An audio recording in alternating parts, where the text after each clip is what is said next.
हिंदू पंचांग के अनुसार हर माह की अपनी अलग अलग खूबी होती है, परंतु कार्तिक मास की महिमा अपने आप में विशेष है।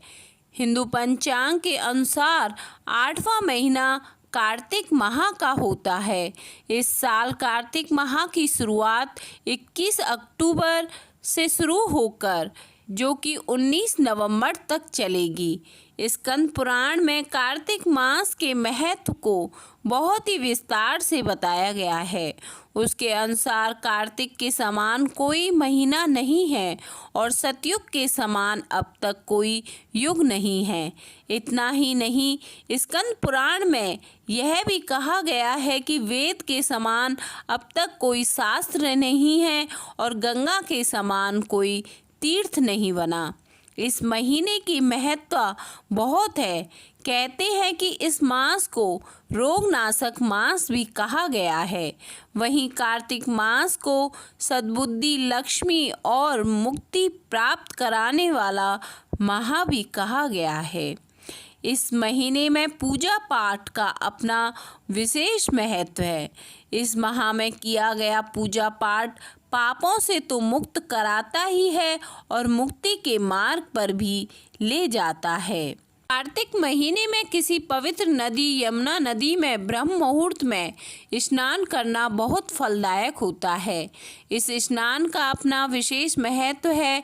इस पुण्यदायी मास में महिलाएं सुबह जल्दी उठकर स्नान कर लेती हैं और कहते हैं कि यह स्नान कुंवारी या शादीशुदा महिला दोनों ही रख सकती हैं। ये दोनों के लिए शुभकारी माना गया है। ग्रंथों में भी कहा गया है कि अगर आप नदी के जल में स्नान करने में असमर्थ हैं तो नहाने के पानी में किसी पवित्र नदी का जल मिलाकर भी स्नान कर सकते हैं। वहीं कार्तिक मास में तुलसी की आराधना का अपना विशेष महत्व है। वहीं आयुर्वेद में तुलसी को रोगहर भी कहा गया है। कार्तिक मास में कुछ चीज़ों के दान का विशेष महत्व है। पूरे महीने किसी ब्राह्मण या फिर ज़रूरतमंद को दान देने से बहुत पुण्य फल मिलता है। इस महीने में तुलसी दान, अन्न दान, गाय दान और आंवले का पौधा दान करने का अपना विशेष ही महत्व होता है। कार्तिक मास में दीपदान का बहुत महत्व होता है। इसे पूरे मास में प्रतिदिन किसी पवित्र नदी, तीर्थ स्थल या मंदिर या घर में रखी हुई तुलसी के पास दीपदान का बहुत महत्व है। दीपदान शरद पूर्णिमा से प्रारंभ होकर कार्तिक पूर्णिमा प्रतिदिन किया जाता है।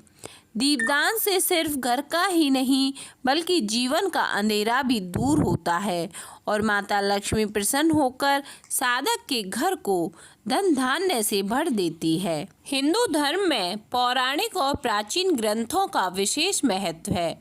धर्मशास्त्रों के अनुसार इस पूरे कार्तिक मास में व्रत व तप का विशेष महत्व है।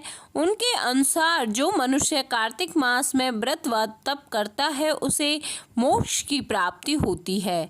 पुराणों में कहा है कि भगवान नारायण ने ब्रह्मा को, ब्रह्मा ने नारद को और नारद ने महाराज पृथु को कार्तिक मास के सर्वगुण संपन्न महात्म्य के संदर्भ में बताया है। इस बार 21 अक्टूबर से कार्तिक माह शुरू हो रहा है। कार्तिक मास में सुबह सुबह मेन दरवाजे पर पानी से धोएं और दीपदान करें। इस मास में बेटी, बहन और ब्राह्मण को दान दें। कार्तिक मास में जो लोग संकल्प लेकर हर दिन सुबह सूर्योदय से पहले उठकर किसी तीर्थ स्थान, किसी नदी या तालाब पर जाकर स्नान करते हैं, घर में ही गंगा जल युक्त जल से स्नान करते हुए भगवान का ध्यान करते हैं, उस पर भगवान की कृपा अपार होती है। स्नान के बाद पहले भगवान विष्णु और बाद में सूर्य भगवान को अर्घ्य देना चाहिए। फिर पितरों को याद करना चाहिए। स्नान के बाद नए और साफ कपड़े पहने भगवान विष्णु जी का धूप, दीप, नैवेद्य, पुष्प और मौसम के फलों के साथ विधिवत सच्चे मन से पूजन करें। भगवान को मस्तक झुकाकर बारंबार प्रणाम करते हुए किसी भी गलती के लिए क्षमा याचना करें। कार्तिक मास की कथा स्वयं सुने और दूसरों को भी सुनाएं। कुछ लोग कार्तिक मास में व्रत करने का भी संकल्प लेते हैं और केवल फलाहार पर रहते हैं, जबकि कुछ लोग पूरा मास एक समय भोजन करके कार्तिक मास के नियम का पालन करते हैं। इस मास में श्रीमद् भागवत कथा, श्री रामायण, श्री भगवत गीता, श्री विष्णु सहस्त्रनाम आदि स्रोतों का पाठ करना उत्तम है। धर्मशास्त्रों के अनुसार कार्तिक मास में सबसे पहला काम दीपदान करना बताया है। इस महीने में नदी, पोखर, तालाब आदि में दीपदान किया जाता है। इससे पुण्य की प्राप्ति होती है। इस महीने में तुलसी पूजन करने और सेवन करने का विशेष महत्व है। वैसे तो हर मास में तुलसी का सेवन व आराधना करना श्रेयस्कर होता है। तुलसी पूजा का महत्व और कई गुना माना जाता है। भूमि पर सोने से मन में सात्विकता का भाव आता है। इस महीने में केवल एक बार नरक चतुर्दशी के दिन ही शरीर पर तेल लगाना चाहिए। अन्य दिनों में तेल लगाना वर्जित है। इस मास में ब्रह्मचर्य का पालन अति आवश्यक है। इसका पालन नहीं करने पर पति पत्नी को दोष लगता है और इसके अशुभ फल भी प्राप्त होते हैं। कार्तिक मास का व्रत करने वाले को चाहिए कि वह तपस्वियों के समान व्यवहार करे, अर्थात कम बोले, किसी की निंदा या विवाद ना करे, मन पर संयम रखे। कार्तिक महीने में द्विदलन अर्थात उड़द, मूंग, मसूर, चना, मटर, राई आदि नहीं खाने चाहिए। पूरे मास मदिरा आदि व्यसन का त्याग किया जाता है। कई लोग प्याज, लहसुन, बैंगन आदि का सेवन भी निषेध मानते हैं। इस मास में दूसरों की चुगली ना करें और झगड़ों से बचें।